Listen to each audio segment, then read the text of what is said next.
We're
gonna start putting chairs up. If anybody wants to help, if you wanna bring your chairs up front, we think we're not gonna have enough to worry about. So if you'd like to come sit up, bring your chair and sit up here, then we're gonna move more chairs. We thought we needed standing room only like that 2 years ago. Yes, we do.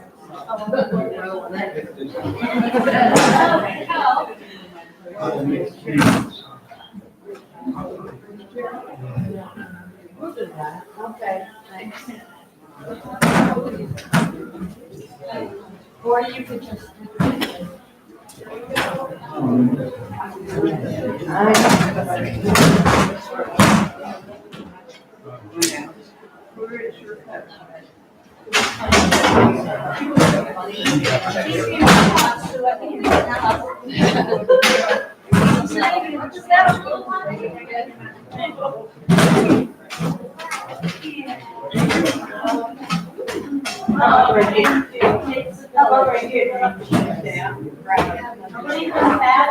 Bad knees.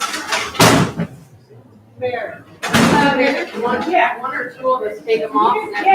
Here's right there. You're not tall yet.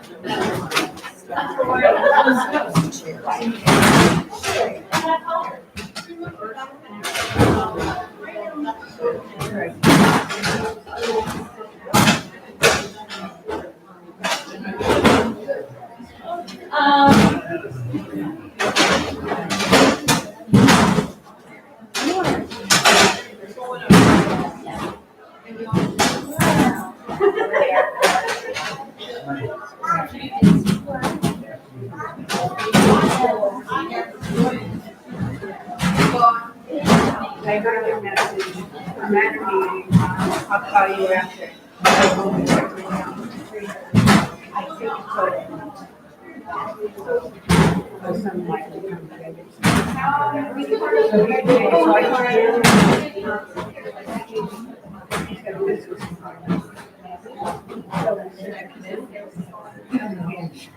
Hampshire.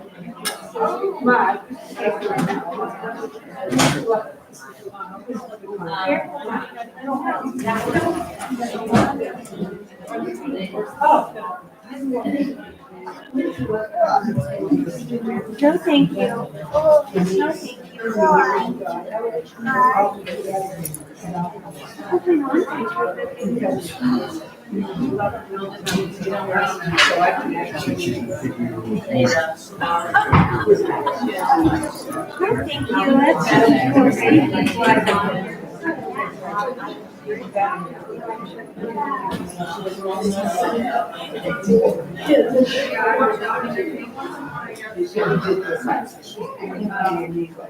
Yeah, right.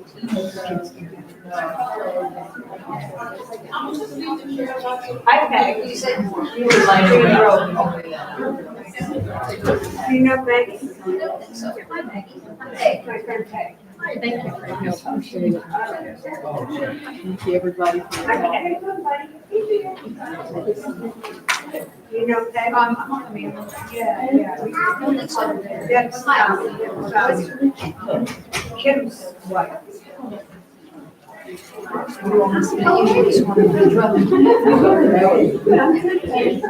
She's not. She's resting.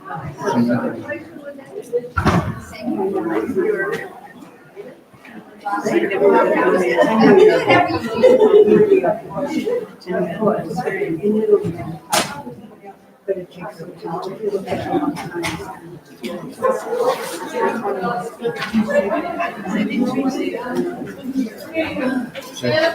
So I started to fall around, and I black ones, the sun top. So I went to Marshall's about 2 pairs.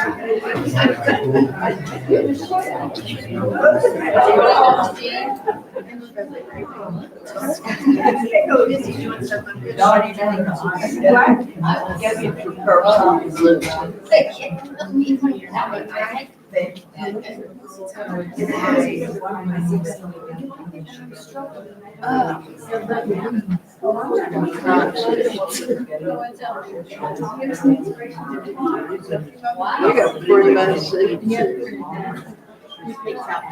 Oh,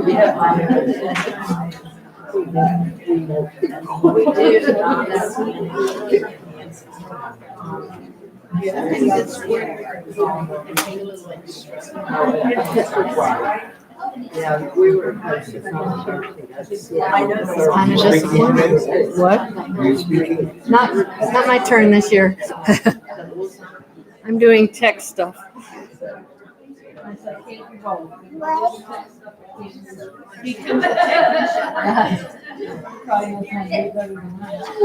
I know you want to be up on this. No, she's like curious. How come you will be watching me? So we're waiting yet.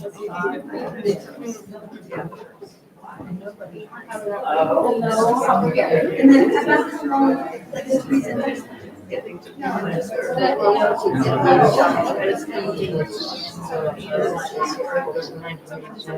I know, I have.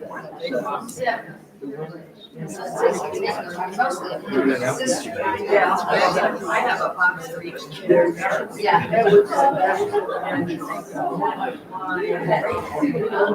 They're all very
Yeah, but I'm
How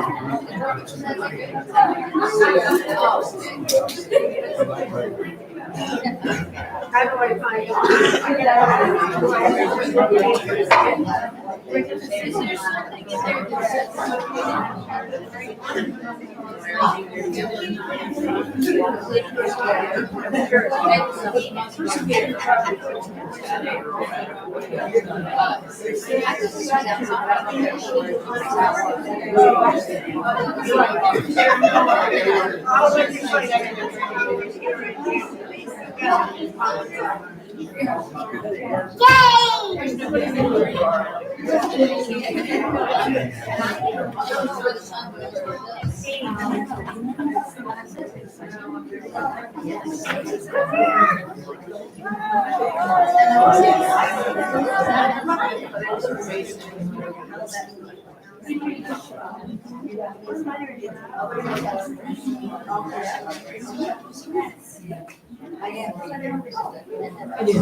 Would it rather get to those conditions?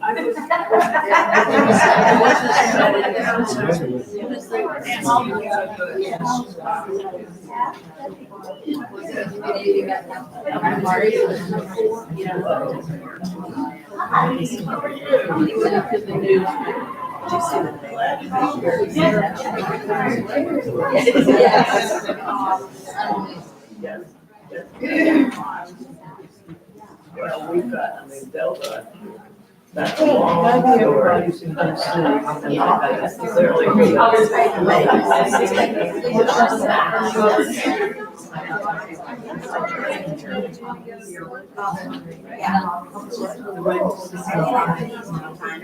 The new women's camp. She'll lay it.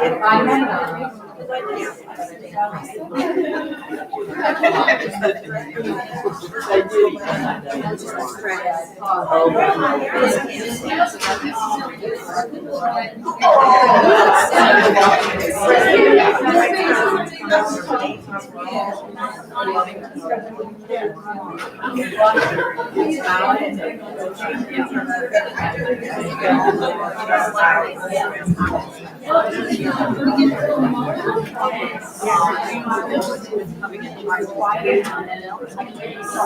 yeah,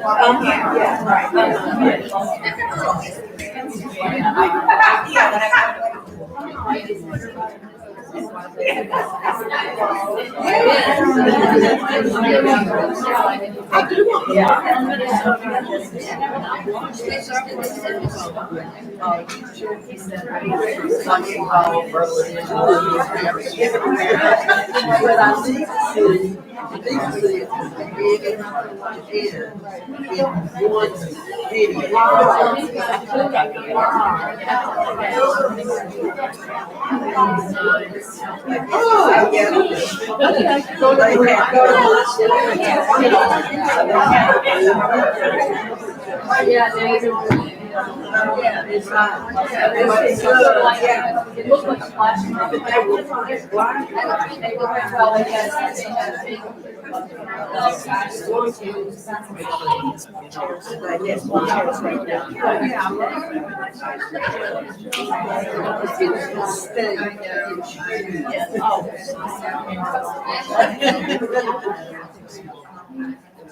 There are more chairs back there if anybody needs.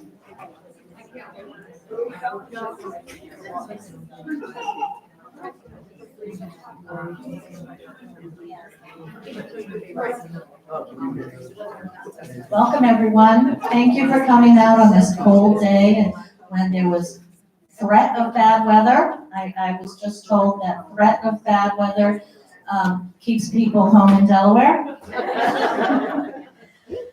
My name is Sue Knighton, and I am co-chair, along with Pam Walsh, of the Women's March Sussex, Delaware. And we welcome you to our 2020 kickoff. We know it's been a long 3 years since the first march in 2017 in DC and throughout the world. We have felt all of the emotions, anger and grief and disbelief. We've seen a rise in hatred, hate speech and hate crimes. We've seen an attack on human rights, civil rights, healthcare, and voting rights. But we've also seen some positive changes in the last election. So we're here today to re-energize and recommit.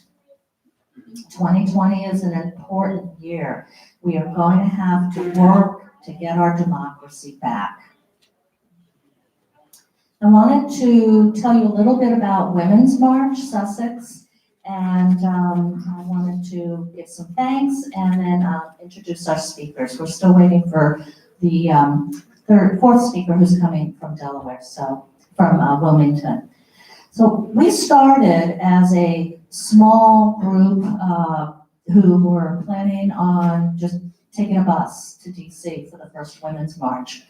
And eventually we grew and we have really held some amazing events over the past 3 years. We marched locally and in DC in 2017. After that, we organized huddles, we had postcard writing events, and we held an action and advocacy fair in this room with over 300 participants in over 50 organizations. We organized community presentations with organizations such as Mary Ann's List and Planned Parenthood. We had a fun, re-energizing summer picnic. And for the 2018 anniversary celebration, again, we brought over 300 people together to recommit and to do the work that still needs to be done. We also partnered with local churches and organizations to organize the March for Our Lives march and rallies in 3 local towns, Lewis being one, and it was a really successful march and an important one. We partnered with Seaside's Jewish community and the Southern Delaware Alliance for Racial Justice on a 3-part presentation on racism and anti-Semitism. We have supported and taken part in the silent vigils and support for the children and families held in detention centers in inhumane conditions. Our work and our speakers, such as Paulette, have been noted and quoted in local newspapers and television, as well as USA Today and NPR. So we are small but mighty. Those of you who ask, what is the relevance of the Women's March 3 years after the 2017 March? And also, why is this group smaller? We have to reach out. We have to get the work and the word out. The Women's March 2017, we are a result of. Because of that march, we developed a large, strong, grassroots local movement.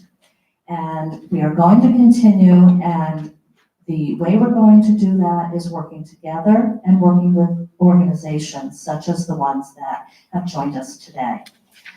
So I want to first start by introducing and thanking all of the Women's March Steering Committee members who put this together. We put this together in a couple of months, and I think, as I said, although we are small, we are mighty.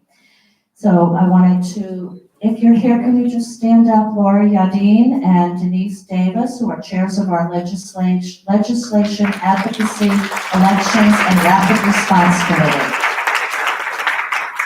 Connie Jones, chair of our education committee. Jeannie Levine, secretary. Marlene Saunders, who's one of our speakers and chair of our outreach committee. Pam Walsh, who is my co-chair and also a head of the communications committee. Rebecca, is Rebecca here? You all know Rebecca from the library. Okay, Rebecca is the face of the library. Rebecca Lowe is our treasurer, our national liaison, and on the communications committee, and she is the one who helps us set all of this up at the library. So thank you, Rebecca, wherever you are.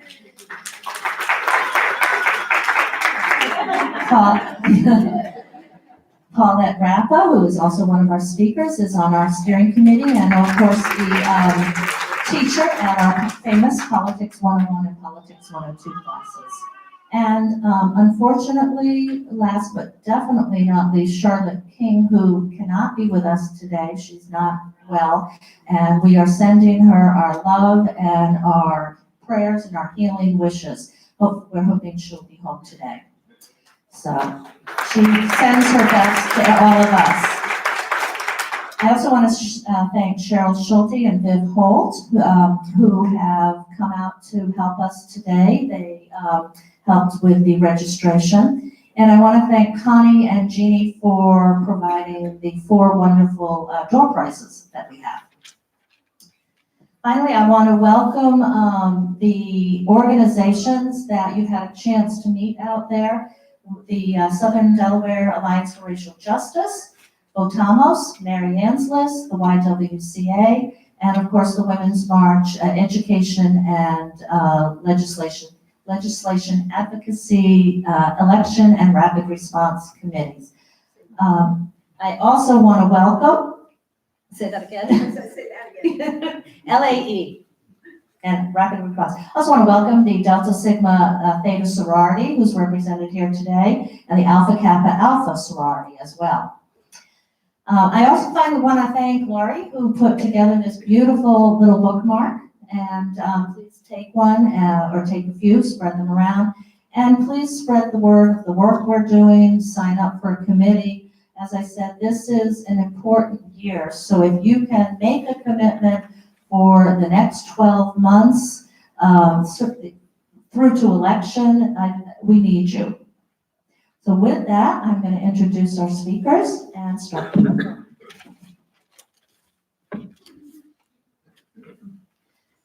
Dr. Marlene Saunders has been a social worker since she was a teenager, planning recreational and educational activities for neighborhood children on the steps of her father's corner store.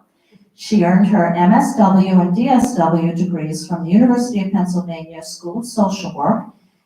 And for nearly 50 years, she has practiced on every level of social work, including child welfare, aging, community organization, and higher education. After retiring from Dell State University as the chair of the Department of Social Work in 2014, she served as the executive director of the National Association of Social Workers Delaware chapter for 2 years.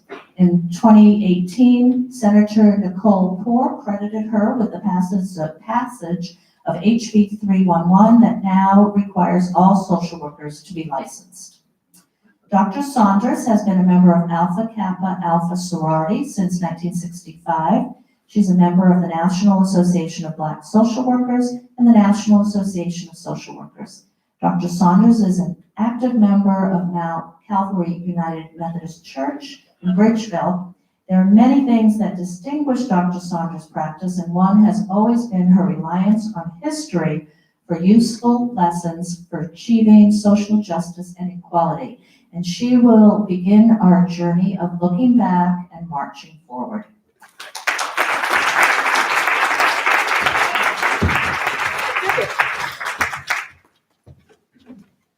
Hi, everybody. Hi.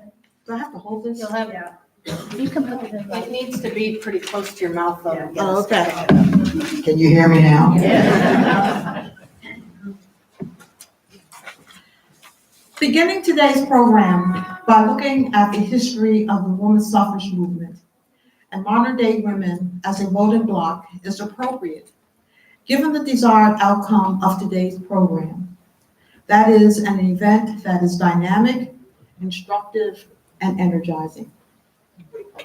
As you will learn or be reminded of, political movements led by women in the U.S. as yet have not been phenomenal where women voters or their suffragist forerunners coalesced in ways that consistently led to commonly agreed upon strategies for achieving political goals, or the ability to always predict victories at the poll. This was the case for the women's suffrage movement that began in 1848 in Seneca Falls, New York, and it certainly applies to the outcome of the 2016 presidential election. Just real close. Close. Two and two. Okay. What I want my remarks to emphasize, is that better? Yes. Is what the leadership of Women's March Sussex, Delaware has learned. That is that utilizing a retrospective perspective enables political organizations led by women in Delaware to think and act rationally, humanistically, and ethnically about why and how to engage diverse women so that they are informed and influential in the political arena.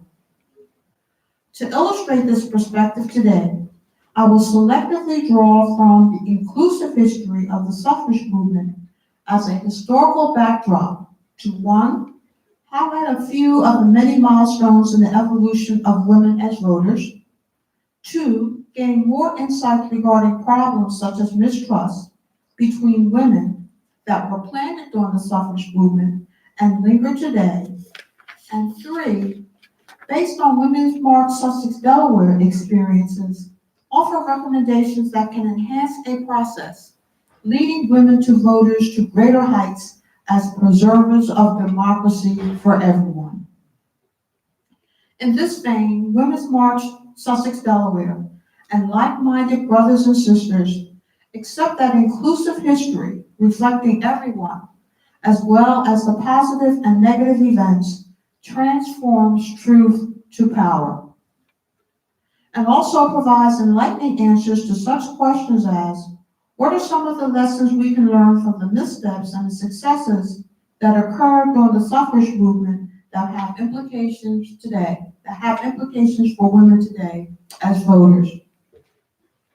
There are events that cause some to conclude that women were and are not a legitimate voting bloc. One occurred 36 years ago in the 1984 presidential election, when New York Congressman Geraldine Ferraro made her historic and courageous run as Walter Mondale's vice president. Ronald Reagan won with 54% of the national female vote.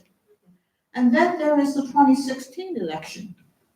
Then African American and Hispanic women overwhelmingly cast votes for the first female and more qualified presidential nominee, while more than 50% of white women supported Donald Trump. Winning the popular vote did not place Hillary Clinton in the White House. Looking at the lengthy struggle of suffragists to obtain ratification of the 19th Amendment provides some answers to heartbreaking and troubling divisions between women that become so visible at the polls, but also show how white, African American, Native American, and other women who are overlooked in the history of the suffragist movement account for the enactment of the 19th Amendment and the strength of women today in politics. The politics of race helps to explain the long struggle for women's suffrage. In reality, racism reared its ugly head in the suffrage movement through the post-Civil War years to the enactment of the 19th Amendment in 1920. The long-standing stereotypes of African American women as inferior, and of course a challenge to white supremacy, translated into painful and unforgettable missteps by some, not all, white suffragists. African American women became mistrustful toward their so-called fellow white suffragists and rightly condemned early efforts to jeopardize the success of Negro suffrage, which focused on gaining the 15th Amendment, which gave Black men the right to vote, but not women. And subsequent efforts by whites to eliminate the inclusion of African American women in the Women's Suffrage Amendment to the U.S. Constitution. The mistrust of African American women toward white suffragists was well-founded. For example, expressing her opposition to the 15th Amendment, Susan B. Anthony said, and I quote, "I will cut off this right arm of mine before I will ever work or demand the ballot for the Negro and not the woman," unquote. Keep in mind now that the mother of women's suffrage was an active participant in the anti-slavery movement, was a friend to Frederick Douglass, a staunch supporter of women's right to vote, and she said she regarded Ida B. Wells and Mary Church Terwell as the most respected Negro women suffragists in the country. Subsequently, Anthony and Elizabeth Cady Stanton separated from the American Equal Rights Association, thereby splitting the movement into two camps and seriously impeding the movement's momentum. 56 years would pass before the movement rebounded and the 19th Amendment was ratified. Here I ask you to jump forward to the controversy that seriously rattled Women's March in 2018, led some women to renounce their support for the organization and created a situation that weakened the potential of this historic organization to be more impactful. Another misstep on the part of white suffragists was their inability and unwillingness to grasp both sexism and racism as an intersectional issues around which African American women fought for the right to vote. Thinking critically, you must understand that in essence, this meant that the priority for many of the most influential white suffragists was obtaining the vote for white women, while for their African American counterparts, the objective was universal suffrage to uplift the race. Thus, white suffragists accepted African American women on gender grounds, but rejected them on racial grounds. So what are some of the successes of the suffrage movement that carry over to today? Critically thinking from an inclusive historical perspective, prominent historian Rosalind Turbo Payne concluded, and I quote, "The most significant realization of the 19th Amendment was the triumph of the democratic principle. Thus, despite divisions within the movement, white, African American, Native American, and Hispanic women were on common ground in their belief that the absence of civil and political rights were impediments to the progress of women. A full analysis does not ignore that white women obtained the right to vote without impediments, while African American men and women would not have full rights to vote until 40 years later during the Civil Rights era. And even though Native Americans were the country's first inhabitants, they were not regarded as citizens in 1920 and would not be able to vote until 1924, when they were granted citizenship." Dr. Turbo-Penn's analysis provides us another important lesson. A commitment to preserving democracy requires a special kind of faith, heavily laced with courage, tenacity, and the capacity to allow people to redeem themselves without necessarily forgetting grievous and painful missteps. To forget painful missteps possibly can mean that we will repeat them. Other derivatives from the suffrage movement. In every presidential election since 1980, the proportion of eligible female adults who voted has exceeded the proportion of eligible male adults who voted.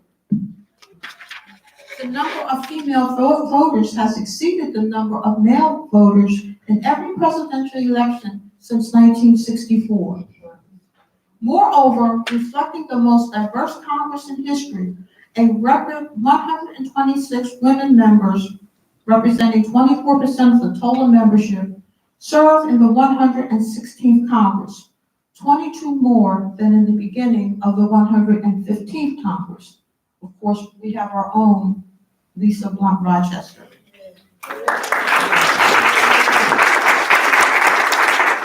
Thinking in terms of the evolution of women as voters and the implications for strategies for the upcoming election, consider this analysis, and I quote, "In the wake of the general election last year, Black women stand out as a Democratic group with one of the largest voter turnouts.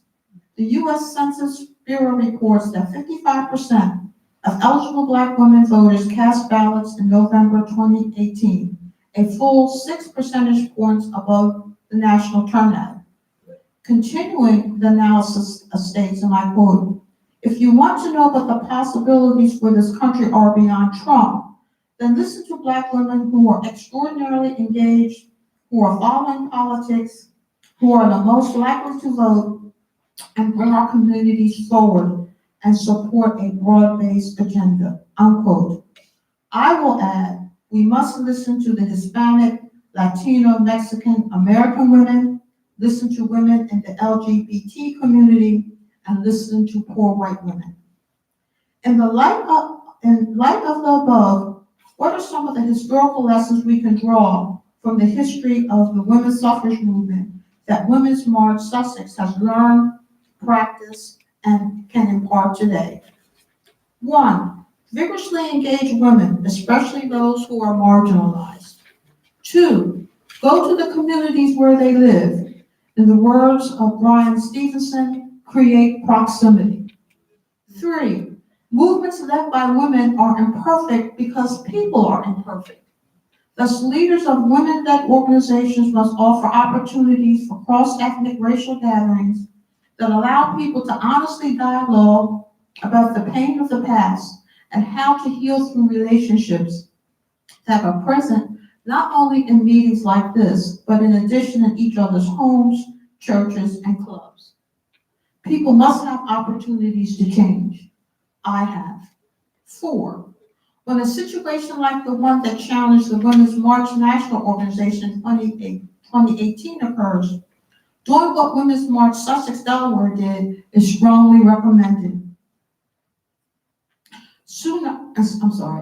Rather than swiftly end our affiliation, Sue Nyden, Women's March Sussex Delaware co-chair, responded quickly and dynamically by calling the national office's leadership to initiate a series of conference calls to openly talk, to candidly and openly ask tough questions and sort out complex issues. We eventually made the thoughtful and courageous decision to maintain our affiliation until otherwise indicated.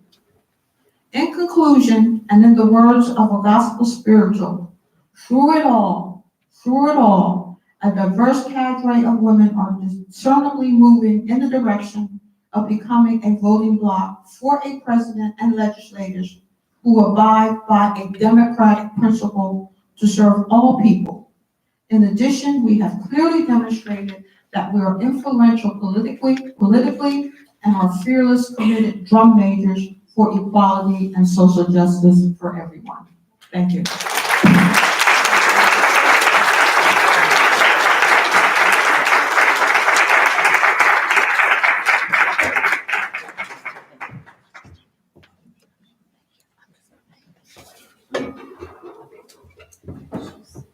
Thank you so much. I just realized as I was sitting there listening to Dr. Saunders that I forgot one of the most important organizations that's here, and that's the League of Women Voters. I apologize. Please do stop by their table. One of the very important issues that they are working on, and Lisa Blunt Rochester talked about last night, is the census. That's essential that we make sure that everyone is counted. So the league has some information at their table, and I wanted to just make sure that you stop by. So I'm going to introduce our next speaker.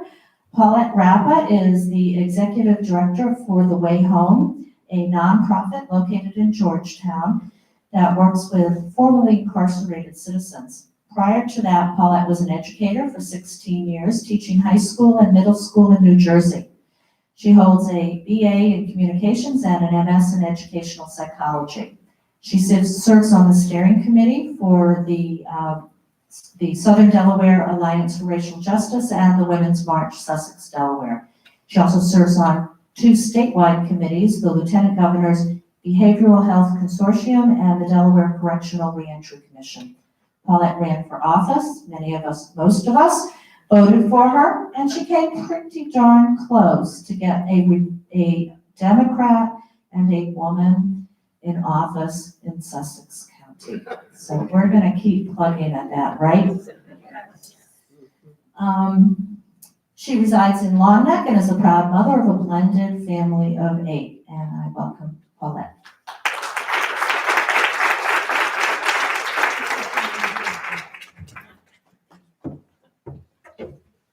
Not the most graceful entrance onto the stage.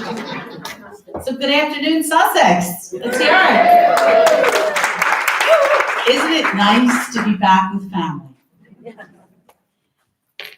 My job was to reflect on what's going on in Sussex County currently. So, my mother had a favorite expression whenever something went terribly wrong, either in the neighborhood or within the community, on some national level, or even when one of us, I'm one of 4, stepped out of line at home. And she would mutter the phrase, "The more things change, the more they stay the same." And I remember saying to myself as a kid, even well into my teenage years, how can that be true? How could something change and be the same at the same time? And if that was the case, then change doesn't ever happen at all because everything would just stay the same. And then I moved to Sussex. And I finally realized what my mother meant. I was introduced into the political landscape here in Sussex back in 2014 when I ran for state representative. And I remember in that first race, my opponent's biggest criticism of me at that time was that I didn't know the names of the streets, or the names of the fire company chiefs, or the names of the principals at the local elementary schools. And naively, I thought, who would measure the qualities of a leader by measuring how many streets that person could rattle off? Didn't ideas matter? Didn't a fresh voice matter? Didn't suggested solutions to resolve issues that confounded all of us matter? Well, as it turned out, it didn't. Because more people valued the names of the streets because those names bore witness to the very deep roots of local history here in Sussex. A testament of time that no transplant, like me, a Jersey girl, could ever duplicate. So I set out on a mission to learn the names of the streets because John J. Williams Highway was a chapter in history in Sussex and not just Route 24. And the Thurman Adams building is not just where the state houses its social service offices for Sussex County. It's a building dedicated to the legacy of a state senator from Western Sussex. And the circle in Georgetown sits on land that was originally given to the Pettijohns by William Penn. And in turn, the Pettijohns donated it to establish the county seat. The Pettijohns still own 400 acres here in Sussex, and one of their descendants is now a state senator. The land and the families who historically farmed it, the Hudsons, the Truitts, the Burtons, the Adams, the Wilsons, the Layfields, the Pettijohns, and dozens more, formed Sussex. For hundreds of years, these names defined Sussex, and their ancestors are today's town council men and women, the mayors, the fire chiefs, the principals, and the county council. The more things change, the more they stay the same. So I don't need to detail for any of you the political narrative of what happened in the 2016 election cycle or the 2018 election cycle, but here's the clue. I and every other Democrat except one lost in Sussex County. The fact that a crowd of this size is standing or now sitting here on a Sunday afternoon is the result of how the outcomes of each of those election years stayed the same. And I don't have to relate to you the current voter registrations totals for Sussex, because you already know the advantages that conservative voters have over liberal voters here in this county.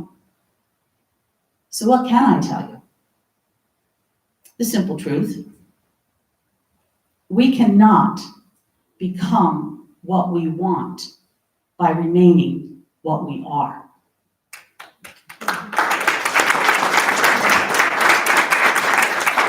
We cannot remain outsiders, transplants, property tax refugees, snowflakes.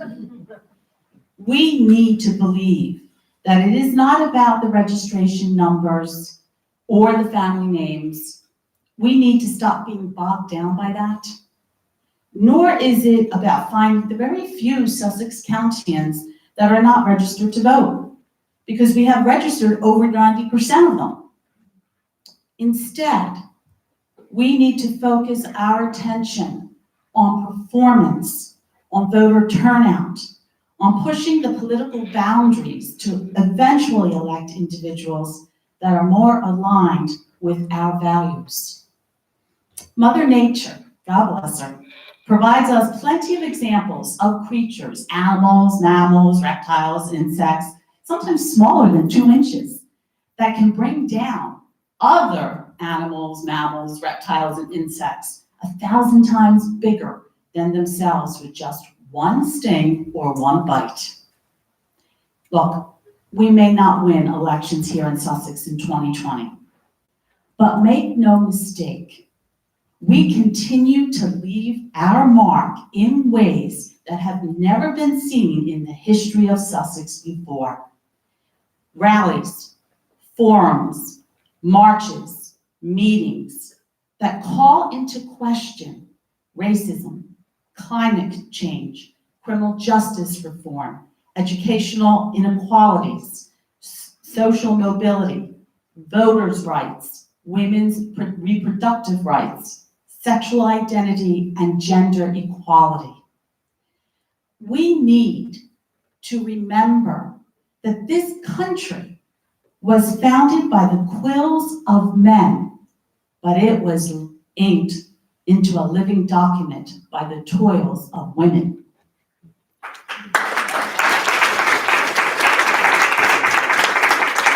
We need to remember that this country's ideals were consummated in bloody battles, but preserved and protected on the mantles of all Americans' hearts.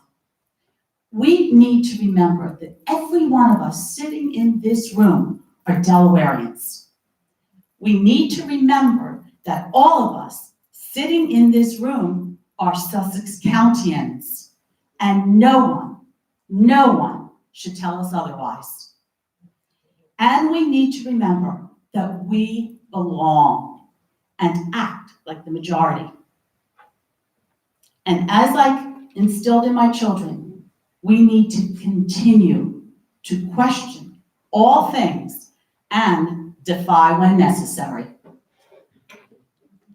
There are those that complain about the approaching storm called the presidential election. Those people want to hide and bunker down.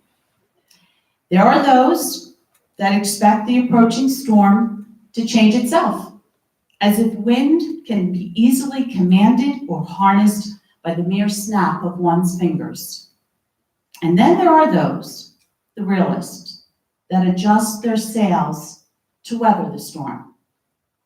My sisters and the men who love them, I say, get ready to adjust your sails, because a storm is a-brewing on the horizon, and in its wake, nothing will look or feel the same again, even here in Sussex. My mother may have been right, because as I get older, I have found that two things can be true at the same time. Change is the catalyst of growth, and growth is the harbinger of progress. It is the same journey each and every time throughout history. It's our turn to embark on the journey. no matter how rough the seas or damaging the winds. I'm faithful that our sails will hold here in Sussex. Thank you.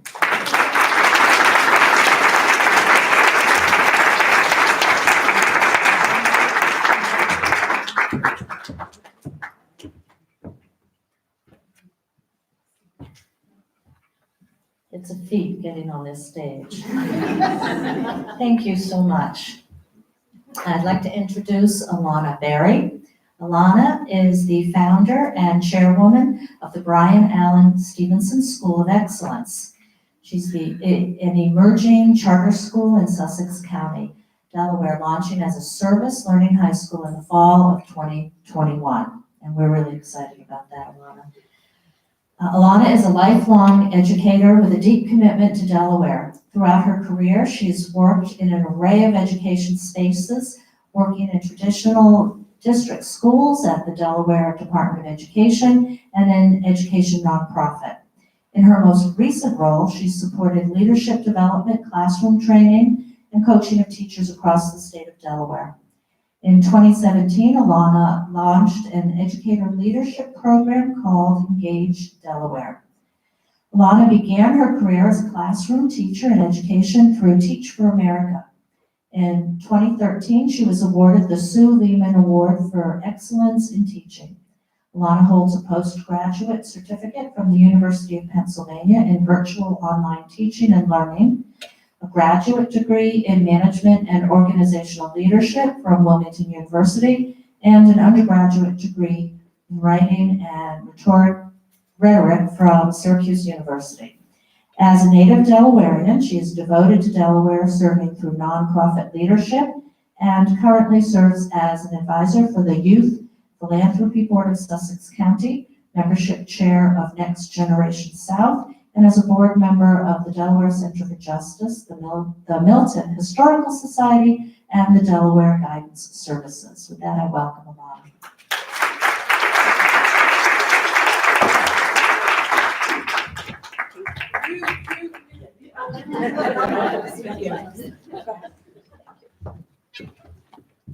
Thank you so much. I'm also a proud member of Delta Sigma Theta Chapter, Sussex Alumni Chapter, and excited to do the work that we do across Sussex County with getting voters registered.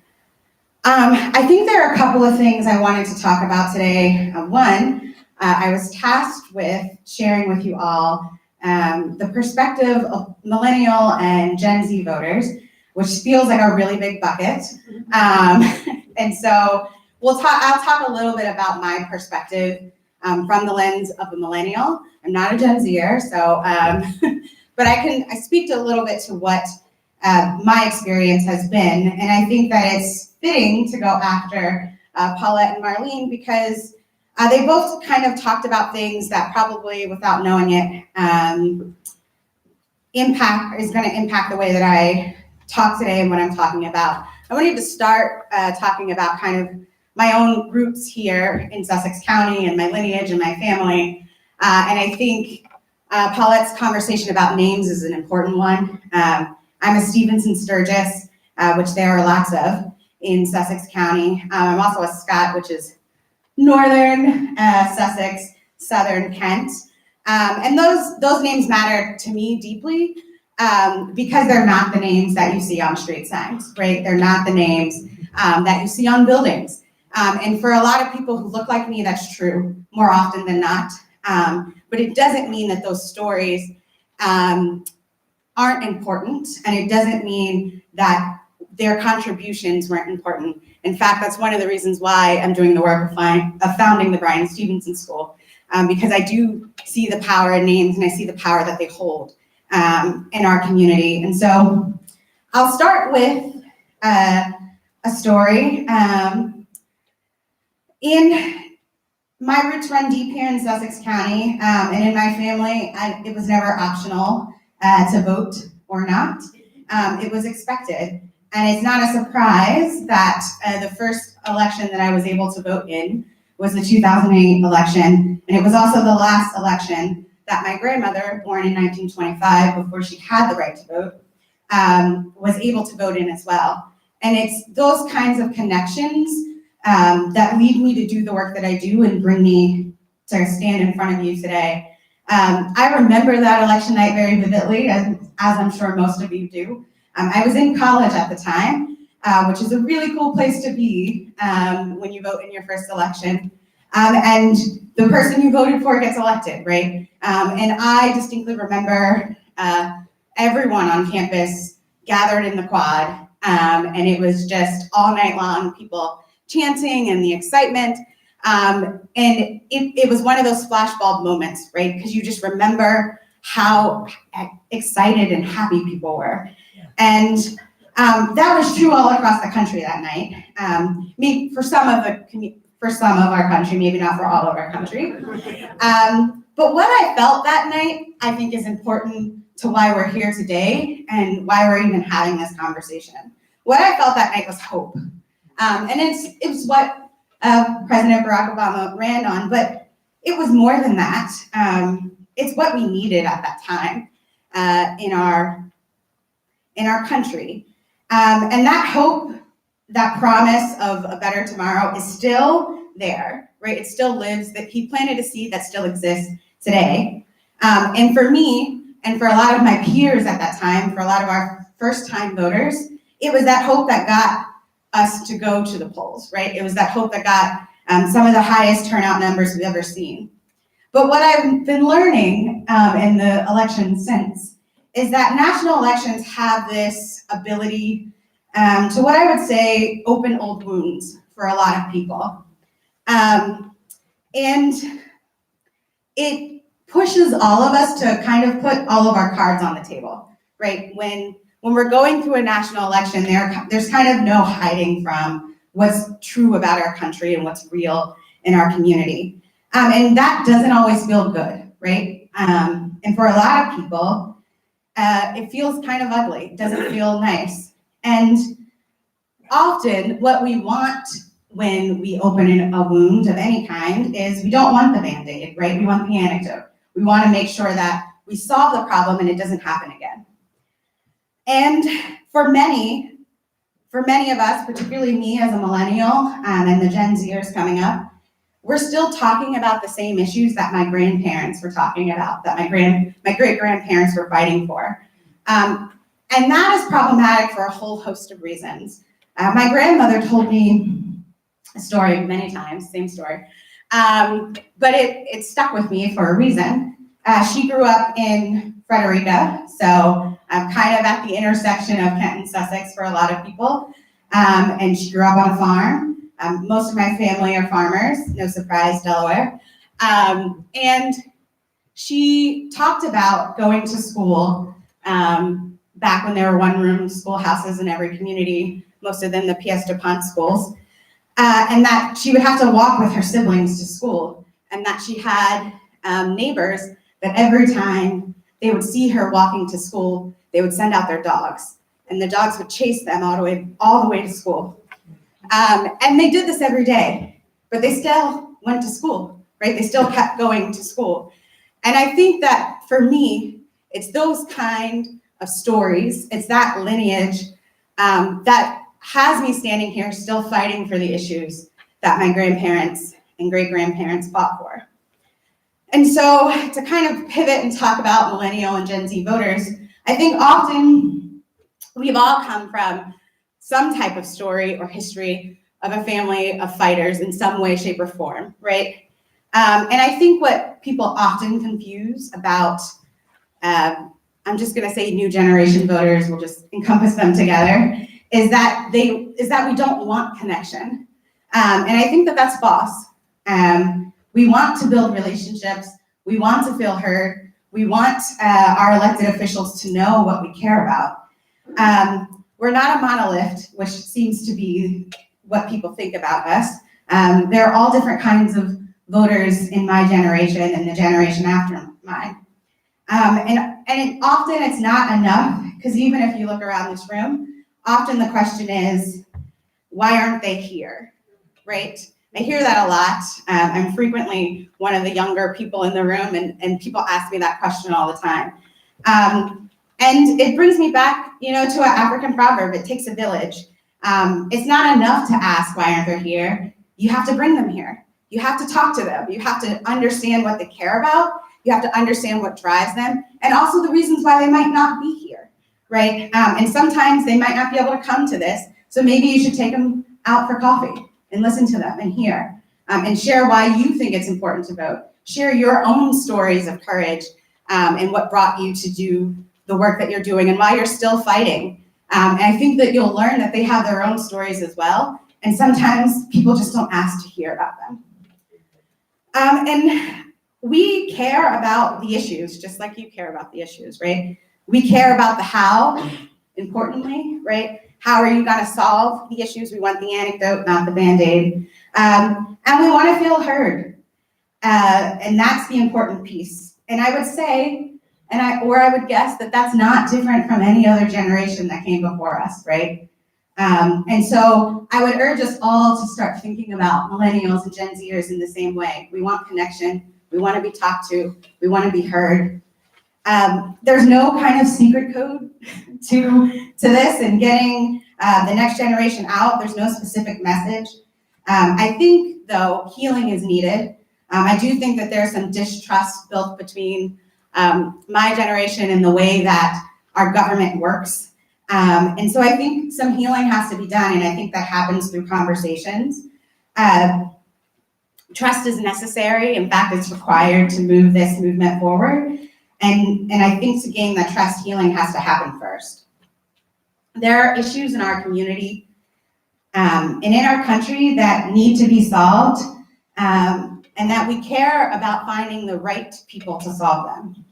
But ultimately, if you leave with anything from my speech today, it's that we just need to get back to the basics, right? It's about building connections. It's about talking to people. It's about feeling heard. It's unfortunate right now, still today, right, that if you're overqualified and overexperienced, that as a woman, you still earn less than your male counterparts at work. But that's why local elections matter. It's unfortunate that in America, if you're Black or brown, you're presumed guilty first. But that's why local elections matter. And it's unfortunate that for some kids, when they walk into a classroom, education looks and feels and sounds different. We may not be separate, but it certainly doesn't feel equal. And that's why local elections matter. It's unfortunate that one single mistake for many people can transform a life for the negative, and it can affect someone's livelihood, it can affect someone's housing, ability to be safe in our country. But that's why local elections matter. And it's unfortunate, and I'm an educator, as you heard, that children and families go into schools, churches, public spaces, and don't feel safe anymore.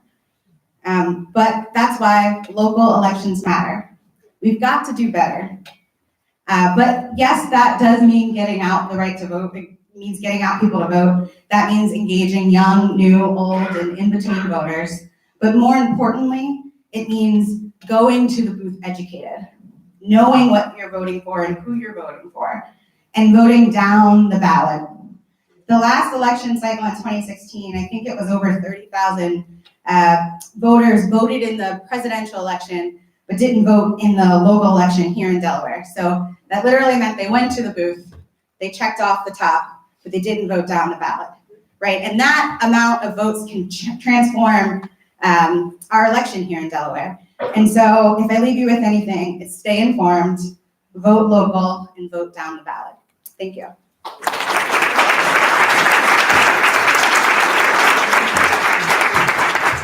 Thank you so much. Our final speaker is Carrie Evelyn Harris. Welcome. In 2018, veteran, activist, community advocate, and organizer Carrie Evelyn Harris transformed and invigorated the race for the United States Senate in the state of Delaware by standing unapologetically for criminal justice reform, emphasizing restorative justice, and ending mass incarceration, while also providing economic opportunities for returning citizens.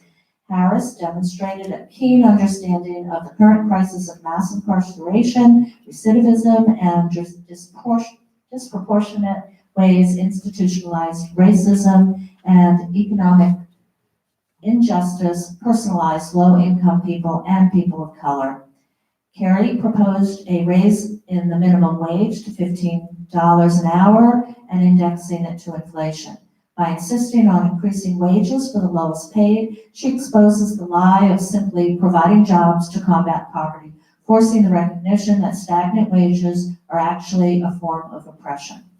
In addition, Harris defended educational access and environmental safeguards, all while fighting against the bank lobbyist bill, which weakened Dodd-Frank and has made it easier for communities to experience redlining and predatory lending. Kerry continues her work within the state of Delaware and nationwide as she feels it is her duty to fight to improve the lives of her fellow Americans, building conditions and promoting people-centered policies in her personal mission in life. Kerry is closely affiliated with the organizations in Delaware, the State Human Relations Commissioner. She is National Committee Woman for the Delaware Democratic Party. She is a member of the Delaware Alliance for Community Advancement, the Poor People's Campaign Delaware, and nationwide, she's the National Advocacy Director for Working Hero Action, the Movement Strategy Director for Medicare for All Now, and is involved in the Center for Popular Democracy. Welcome.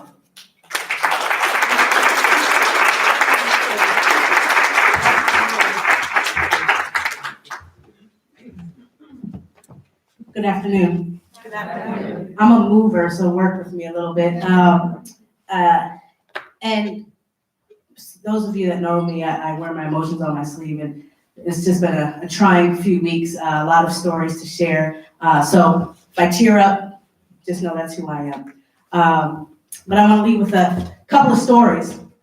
I don't know if you heard recently, but there is an article out about a woman who went to the hospital. She had acute appendicitis. Her husband rushes her in. They're like, we got to get her on the table now. We have to save her life. She's all dressed, about to go into the emergency room.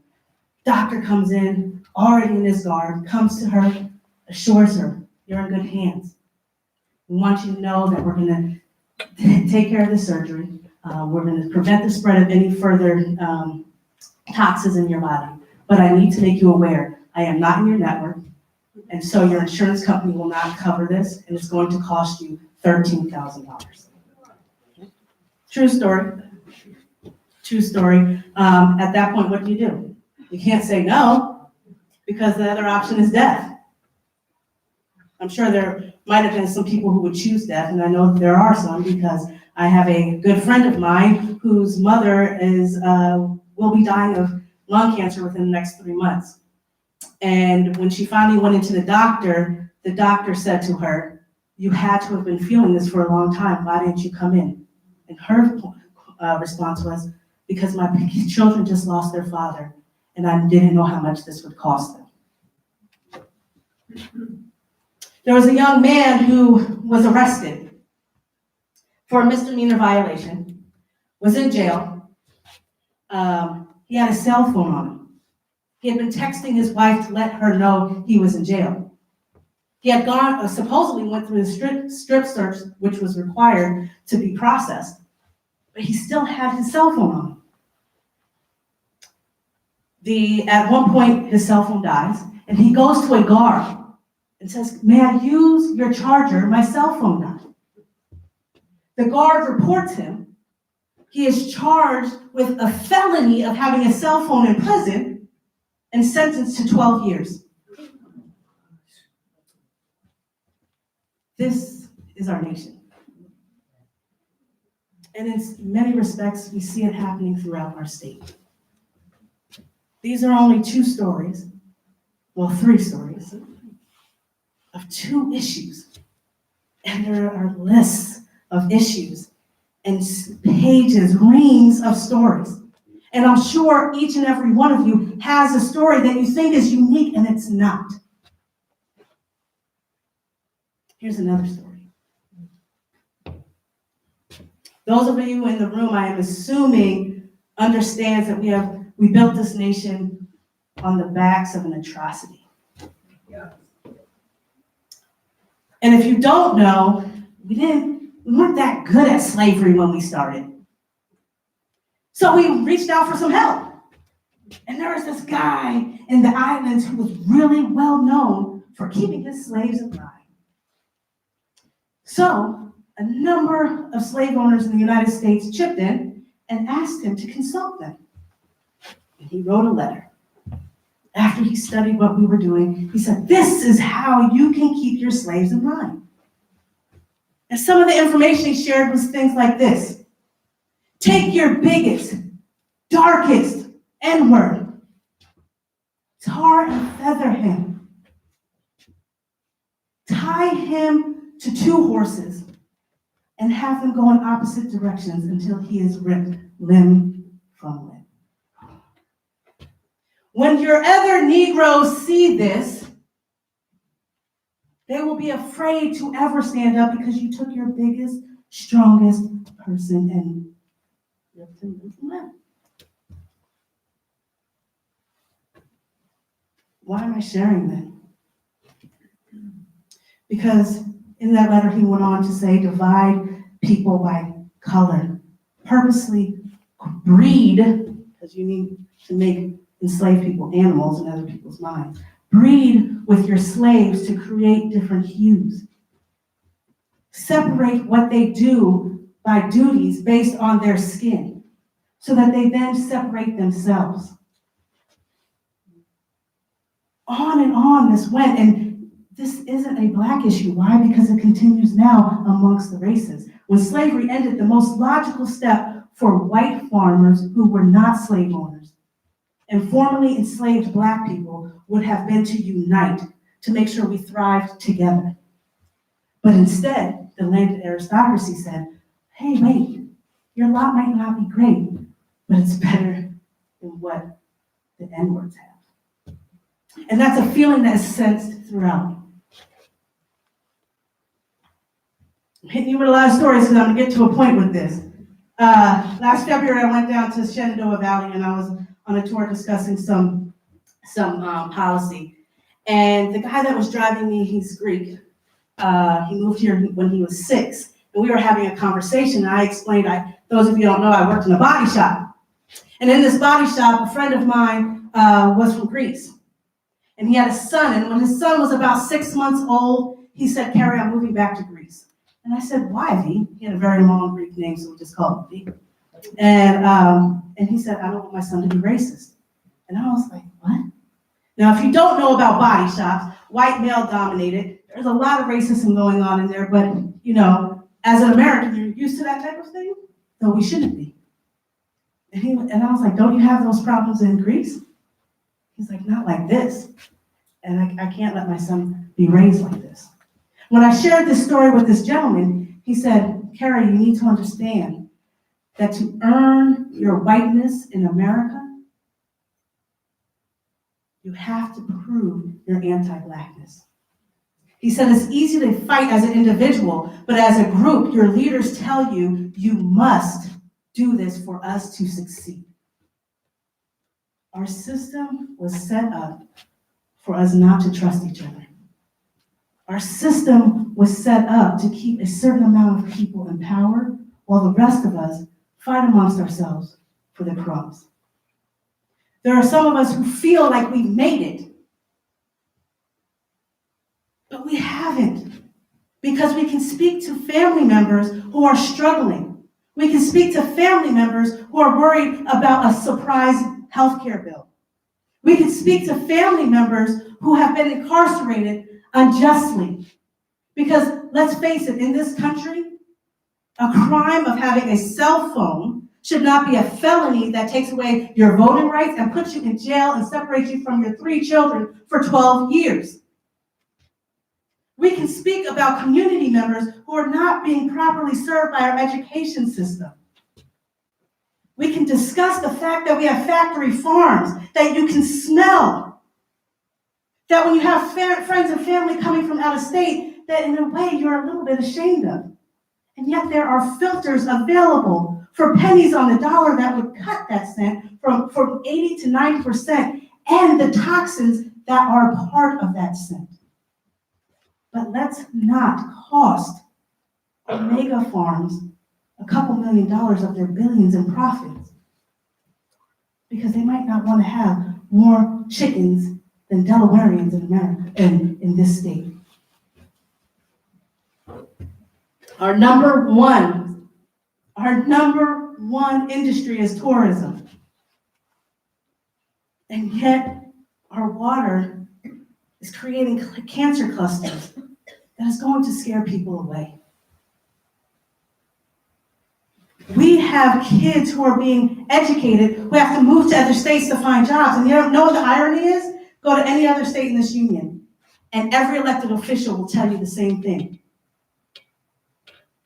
We have students being educated and they're leaving. Well, if they're leaving that state too, and they're leaving our state, what state are they going to? We're not creating a sustainable nation for our children. There is nothing for them to move on to. That is a danger.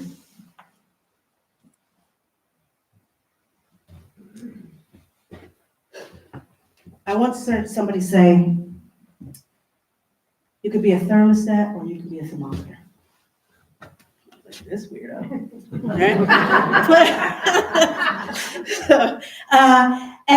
But he went on to say this: a thermometer adjusts to the conditions of the room.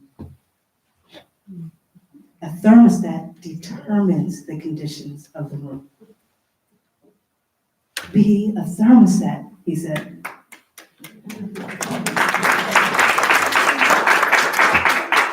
We need to be thermostats. We need to be a thermostat in a collective way.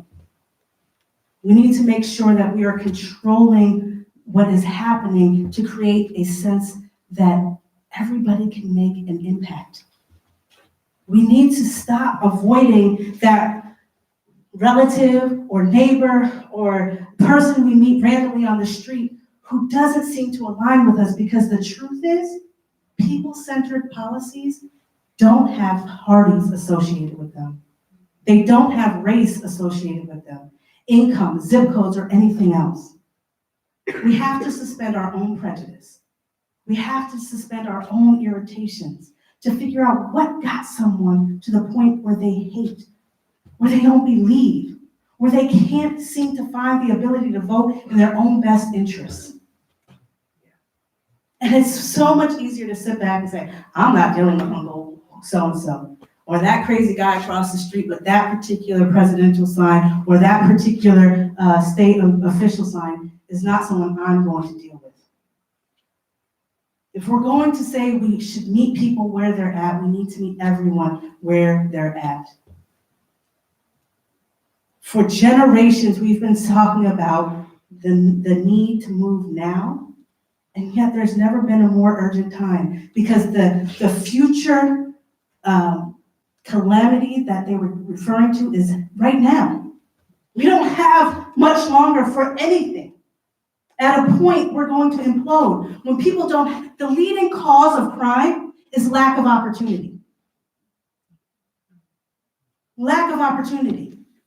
And yet we don't have a way to create jobs. We will discuss putting in a rail system to connect Philadelphians with Wilmington, but we won't discuss a rail system going up and down the state to ensure that people from Kent and Sussex can make it up north to create jobs.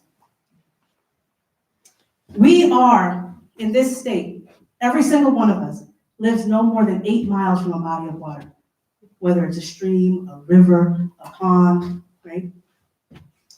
Though the swells that happened with the last hurricane were at about 7.5, 8. We only need to get to between 10 and 12, and Sussex would have been completely flooded. And if Sussex is flooded, it's going to flood all the way up the state. Why? Because no part of the state is further than 8 miles from a body of water. But we drag our feet. And I say we drag our feet because we have elected officials who should be tending to that, but because they smile. They shake our hands with a nice, warm, firm handshake. They remember the names of our children and what school we went to. They sit down with us at dinner. And the truth is, they're really nice people. But nice people and warm handshakes are not getting the job done. And so long as we allow that to be the past, to where what name we mark when we go into the voting booth, the quicker we will be in a place where we risk it all. It all. For ourselves and our family members and our community members. The state of Delaware is an exact replica of the United States. If we get it right here, we can get it right everywhere else. And that starts with getting it right with ourselves. There are so many things we can do. There is no excuse that I'm shy, or I don't write well, or I don't like to talk on the phone. There is something you can do. Phone banks, texting, emails, showing up, moving tables, driving people, having that conversation with that ornery person who nobody else wants to talk to because that person has lost connection, and until they are reconnected, they will continue to fight against themselves and the rest of our community. There is something. Clean water and air quality are making it so our children are stifled from birth. The realities of climate change will be felt by no other state faster than the state of Delaware. Criminal justice reform is something we cannot ignore. Per capita, we have one of the largest incarceration rates in the nation. And we're talking about expanding even further under the guise that it will help with our opioid crisis. I don't know. Mental health issues should be tended to in mental health facilities, not in prison. And we keep saying that addiction is a mental health issue, not a crime, and yet we want to put people in prison. We already made the mistake with the war on drugs because people of color were the first major addicts with the import of crack cocaine under the direction of our federal government. But now that it has changed demographics, we now are saying that, at least we're saying that it's a mental health issue, but we're still locking people up. And then we're locking people up because we haven't given them opportunities. And like I said earlier, the number one predictor of crime is lack of opportunity. In the city of Wilmington, so few kids can pass it. Anybody know what the ASVAB test is? It's the test you have to take to get into the military. It's basically a general education test. And 85 to 90% of graduates from the Wilmington School District who go to apply cannot pass that test. And it's one of our leading crime centers in the nation. Is it the result of the students being bad people, or is it the fact that we failed them? And healthcare. We need a national healthcare system, because let me tell you, as Delawareans, we can't do it on our own. We have a rapidly aging population, and we have a whole bunch of little kids, and not enough workers to pay for it all. And then when you throw in the cancer clusters, our risk pool is too heavy, and we're down to one major insurance. So otherwise, you are stuck to whatever your employer gives you. And Medicare Advantage is the biggest scheme ever. It is the government's way of sneaking us into a place of privatized health care. And if you don't know, let me educate you, because if you haven't switched, I beg you not to, because it is private insurance. And it might feel a little better because they have a few more things included, but guess what? Like private insurance, they can deny you service when Medicare, that is actually run from the government, cannot. And they get you hooked, because when you're healthy, you're like, oh, now I get my glasses. I promise you it's not worth it when something big hits. And I promise you it's not worth it if you end up being like my friend's mother who was worried about costs.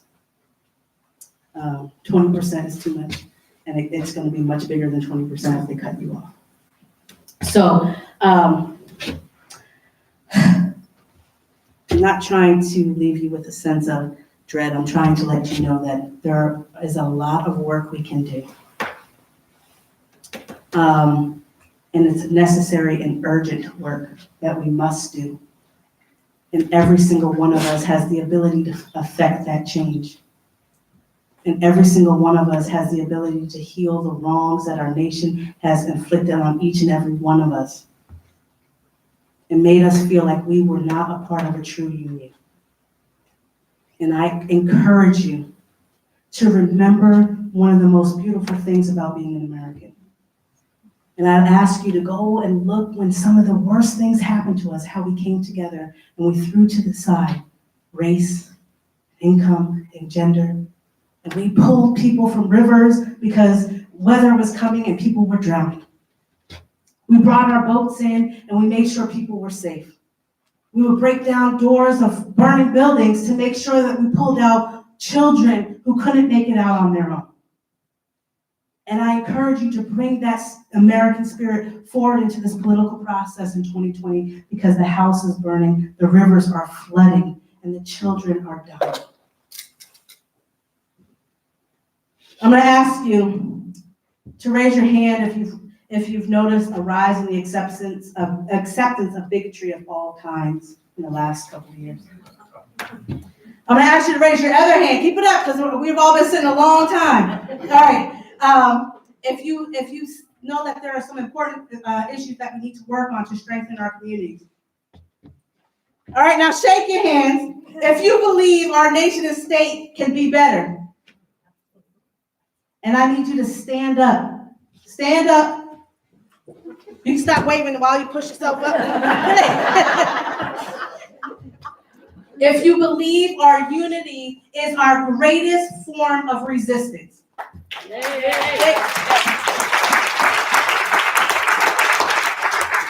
And I'm telling you, we can make a difference. Not only can we make a difference, but we will. Yeah, we can and we will.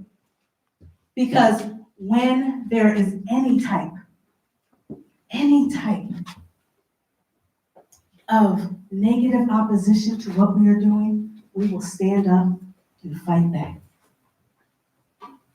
So, I encourage you, turn to your brother, turn to your sister.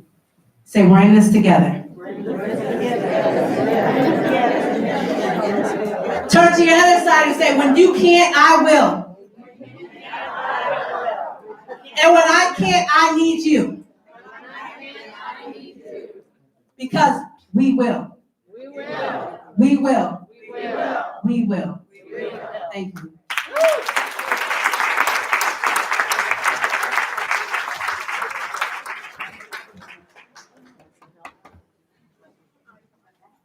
Re-energized and recommitted. That's why we're here today.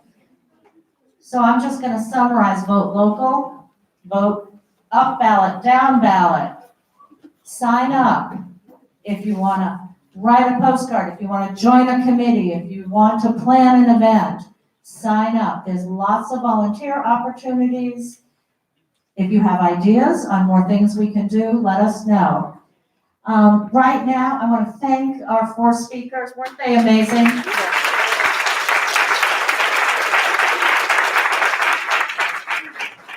Everybody get your ticket out. We're going to pull out 4 tickets. And the first prize will be the book, The Woman's Hour, The Great Fight to Win the Vote. Pull it for me.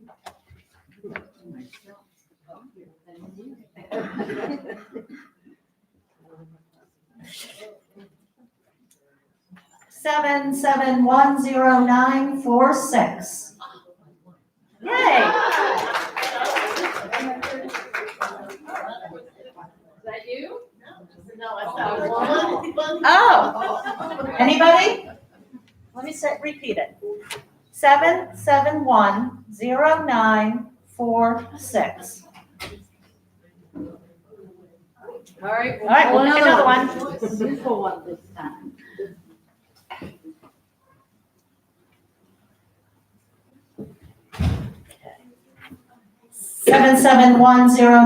7710940.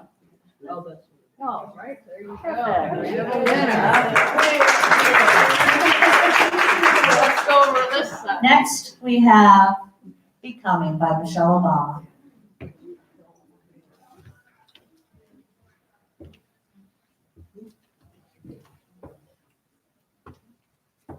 Seven, 7710923. All right. Give it, I already have it, give it to Will you give it to someone?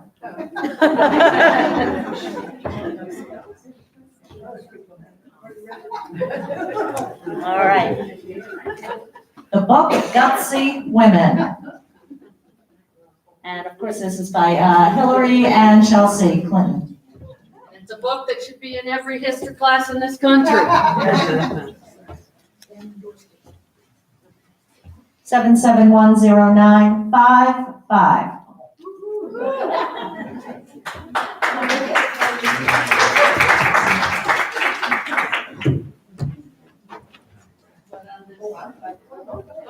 And for the winter, a nice jigsaw puzzle, Votes for Women.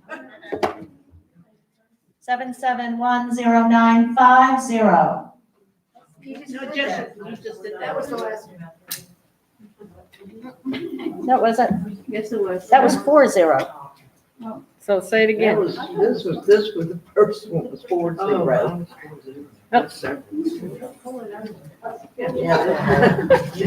So, all right, 7710942.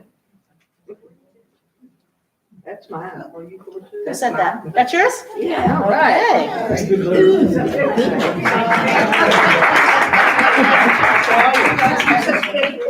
Thank you, everyone, and go sign up, please. Join us for refreshments.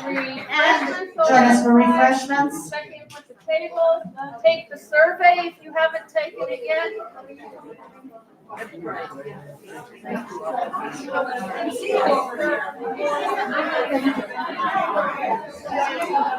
So.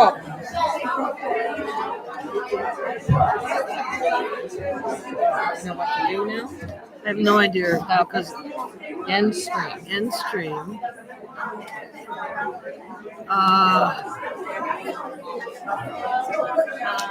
Yes. Yeah.